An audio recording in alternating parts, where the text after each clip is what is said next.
I want to talk to Buck Sexton and bring Buck in. He is our national security advisor in New York City and has been on this bandwagon warning the American people that unlike anybody else will for some strange reason. Buck, you just got off the phone earlier today with one of our sources, a Coptic Christian priest in Egypt. Can you tell me what's happening?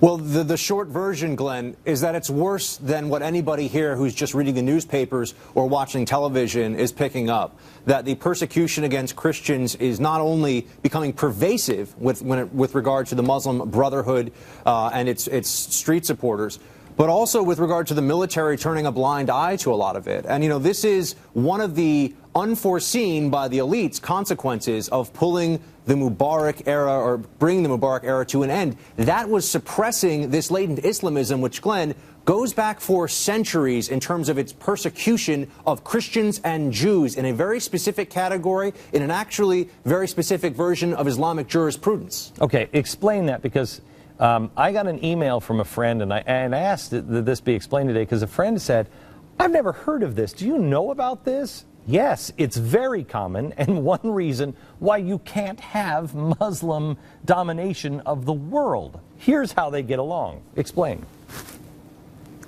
Well, it's a concept called the dhimmi. The dhimmi is an agreement. It actually means protection, and those who are dhimmis are the protected. But they're protected, Glenn, in sort of the sense of mafia protection money, meaning that they were a secondary class of citizen, and this stretches back to the very beginning, by the way, of the Islamic conquest, from the life of the Prophet Muhammad himself all the way up through the Ottoman Empire. If you were a non-Muslim, you fell under this separate legal category where you were essentially treated like livestock. They would keep you alive, but you had no real rights. If they wanted to kill you, they could. If they wanted to rape your women, if they wanted to put you in slavery, take your property, they could. And I could actually show you, if you want, some of the historical underpinnings of this, because what people have been told about... So this is one way to visualize it.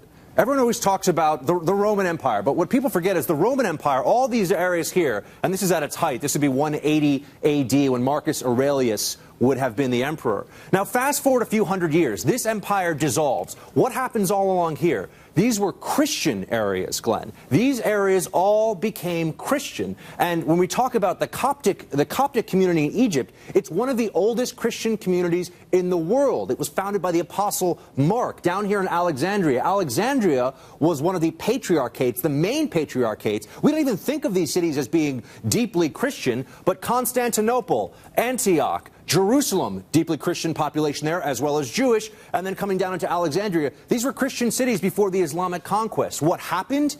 They were put under this status of dhimmitude, which essentially over time forced them to either accept Islam or live in this legal area where they could be, like I said, killed, treated as slavery. One of the most important things, Glenn, that Sharia instituted, and this had not been the case under Roman law previously, had not been the case in Christendom, was that they disarmed Jews and Christians. They wanted to make sure that they could not defend themselves, and in all of these areas when they were Christian, before the main Islamic conquests of the Arabs and then the Ottomans, they couldn't do anything except go to the central authority. They were essentially serfs on the land with pain of death hanging overhead all the time. That was the case for the Coptic Christians. That still is the case for the Coptic Christians in the absence of a Mubarak-like figure. And what you do is you pay the leader, the Muslim leader, you pay a tax and say, I'm paying, I'm not a Muslim tax, right? This goes to the very...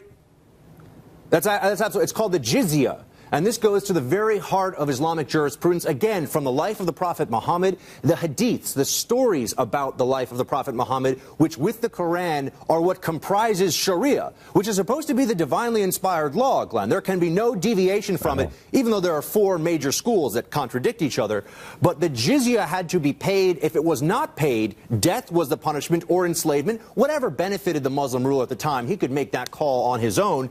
And there's also a concept called fay, F-A-Y, umai is how we transliterate it, and that is booty, essentially, meaning that everything that belongs in this world, all property, actually belongs to the ummah, the Islamic community, and therefore anyone outside of the Islamic community should have their property appropriated by the Islamic community to wage war. So between jizya and fay, you have these populations all throughout here. These were majority populations for hundreds of years, Christian populations, before the Islamic conquest starting in the 7th century. So when we think about these areas, we think about the history, they're always saying, oh, well, this is the land of Islam. No, these Christian communities, the Coptics being one of the most well-known, are there and have been there from pre-Islamic times, and they are on the verge of extermination. Okay, so that's what I really want to get to, because we talked in, I think it was 2009 in Cairo, they were slaughtering all of the pigs, and I'm like, why is this a big deal? And I found out that the pigs, that was a very big Christian thing. This was a massive, massive slam on the Christians and a way to hurt them.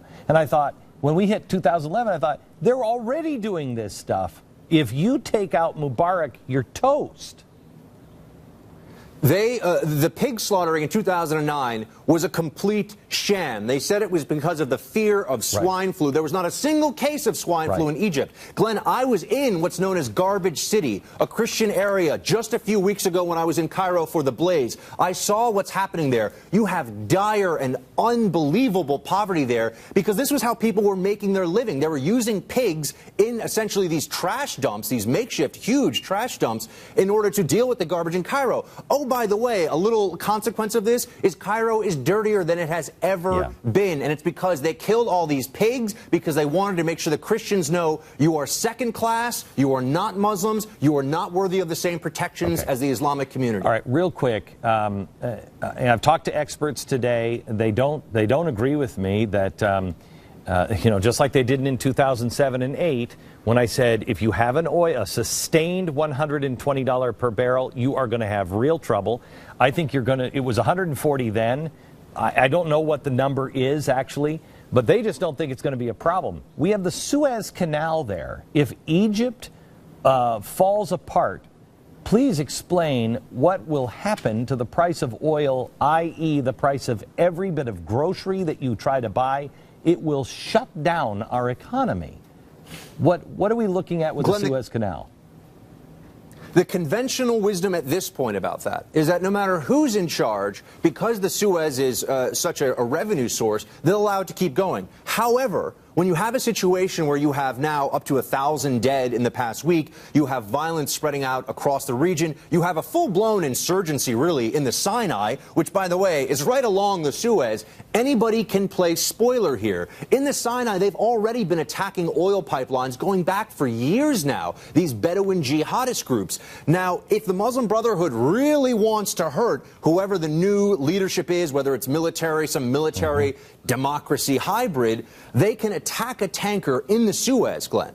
They can actually shut down the Suez themselves there, which would have catastrophic effects, not just on the price of oil in the short term, but also on the whole shipping safety and all of the insurance that's needed for that. Because people would say, oh my gosh, our ships are no longer safe going through here. And that's roughly 8 to 9% of global commerce in this one choke point. The only place you could think of that maybe has higher than that would be the Strait of Hormuz, which some people say is the reason we haven't bombed Iran back into the Stone Age so far. That's the truth of it. Okay, will you do me a favor? I'd like to come back to you this week, and I would like you just to see, and maybe there's nothing here, but it strikes me that the Western Empire, if you will, the Roman Empire, collapses and is replaced with the Caliphate. And here we are again, the new Roman Empire, the new Western Empire is collapsing or could collapse, and it will be replaced again. Could you just look for the similarities on what happened then and what's happening now on our collapse and how things spread out of control? If there's something there, great, let's report on it. If not, I don't need you to do busy work and lie to me. Your analysis, Glenn, by the way, on the Roman Empire turning into the Caliphate, that's absolutely correct. The Rashidun and then going into the Umayyads and the Abbasids, these early caliphates were formed in the carcass of the Roman Empire, which was a Christian empire. Yeah. Going to happen again. Empire. If we don't, we're going to repeat that exact. Would you just look at the history for me and teach a little bit of the history on exactly what happened so we can check them off and say, okay, we've checked on half of them. We better change our ways.